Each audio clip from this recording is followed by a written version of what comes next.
Hello and welcome back to the GFD. This is going to be part 6, and today we're going to be going over progressive overload and standardization. So to start off, what is progressive overload?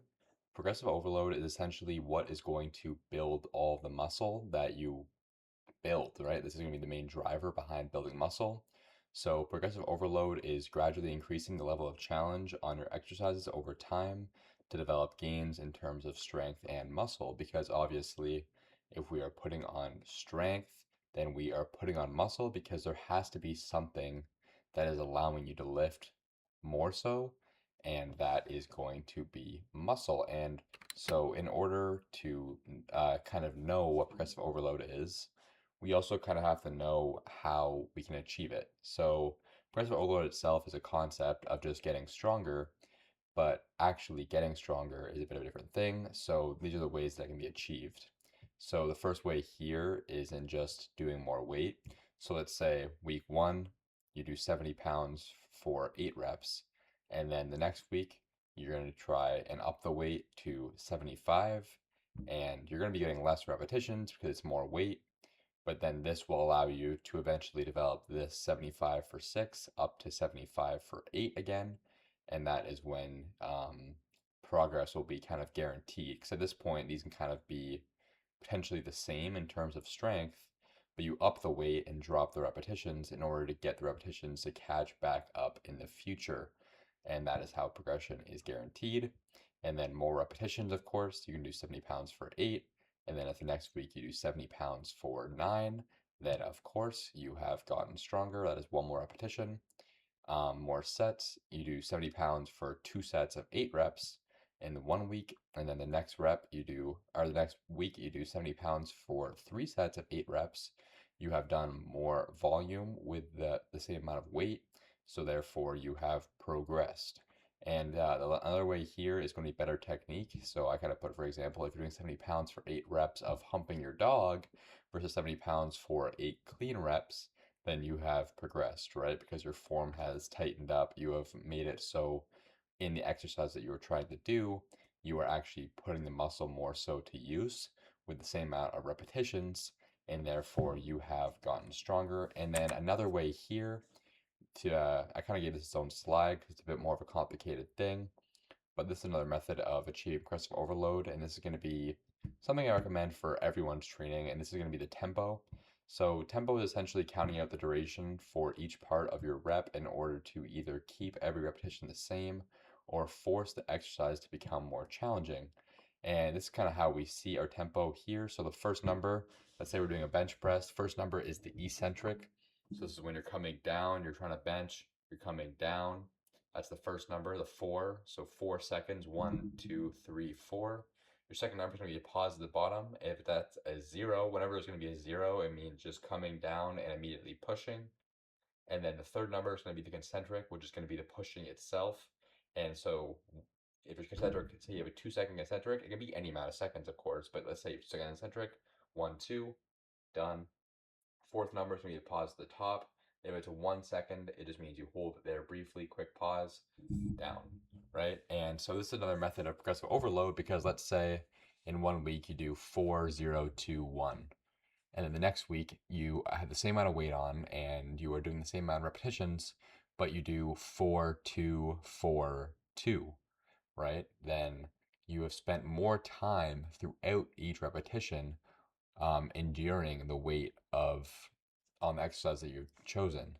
So it is technically became harder because you were spending more time under the weight and making it more challenging upon yourself. And once again, something I kind of recommend everyone try.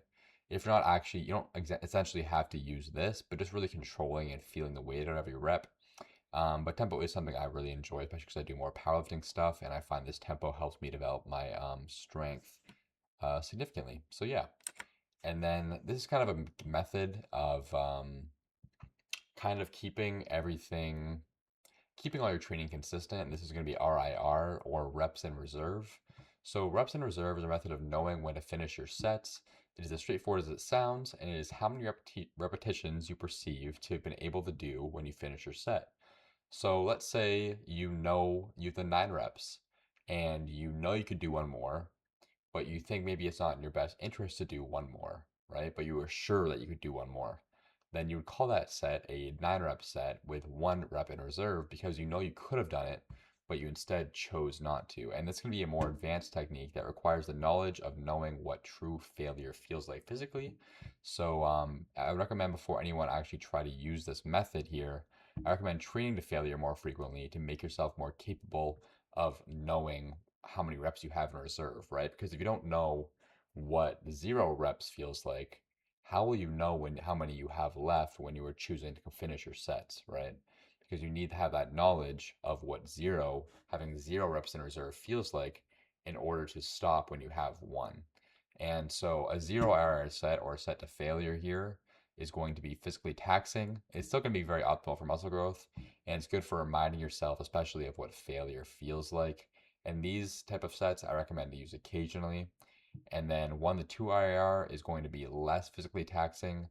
I find, and scientific studies find that these are the best for muscle growth because you are leaving a little bit on the table, but you're still pushing yourself hard enough to maximize gains without also maximizing the amount of fatigue and stress that you're putting on your body. And these type of sets are the sets I'm going to recommend anyone uses primarily throughout their lifting career because it is hard enough to stimulate the muscles enough to grow without being too hard to the point where you are just aimlessly fatiguing your body. And this is going to be this right here is the biggest part of this whole video because this whole video is essentially just kind of a precursor to figuring out how to train because this is how you're going to put on muscle. And I want that to be um, kind of the first thing we go over because if you're going in there, it doesn't matter what you're doing if your training is inadequate in terms of developing muscle. So if you are aware of how to gain muscle in your training, it'll make your training more significant in the first place. So this is going to be the big thing that allows you to progressive overload is the standardization. So standardization is the process of getting all of your sets and reps on a given exercise to looking the exact same way. And what this means is that every time you go and do tricep pushdowns, it is always just going to be the exact same. Your form is the same. You are standing the same way. Your feet are equidistant apart every single time. You have the same hinge in your hips. You're moving at the same pace, and you are putting in the same amount of effort. And progressive overload is what's going to allow you to build muscle. But if you are not standardizing your sets and your repetitions, then you're not going to be able to progressive overload, right? Because let's say you go in there and when you're doing tricep pushdowns, you stand 10 inches further back than you usually would from the cable setup, right? You are now at a different leverage point, right? So let's say you get one more repetition, but you're from a more advantageous point to exert the power and the tricep pushdown, then can you really call it progressive overload, right? Because you made it possible by standing at a different point and you've adjusted the leverages that you are working at and made it easier upon yourself. How can you know that you're progressively overload if you've accidentally now made this easier upon yourself? So the way to combat this is just to kind of be really anal about it. Like honestly, record yourself. Don't be afraid to record yourself. See your form and make sure that your form is a focus until you can be certain that your form is always adequate. And yeah, I put a little example here. Let's say you did 100 pounds for 6 reps one week, and then 110 pounds for 7 reps the next week with significantly worse form. Can you call this progressive overload? And in my opinion, and kind of the general consensus, is that you cannot, right? Because it is worse form, and therefore you did not necessarily get stronger. You just made it easier upon yourself. So if you're not consistently lifting with the same form day to day and week to week, there's no way to ensure progressive overload is truthfully occurring. And we know that progressive overload is what builds muscle. So if you're not sure that progressive overload is occurring, then you can't even be certain that you are building muscle. And this standardization piece is kind of the last piece of the puzzle to progressive overload. And that means that that is going to be it for this video. It is kind of a shorter one, but it is because this is a precursor to developing a training split and figuring out how you're going to train. Now we've kind of gone over everything to do with dieting. So in the next video, we'll be going over how to develop or choose a workout split.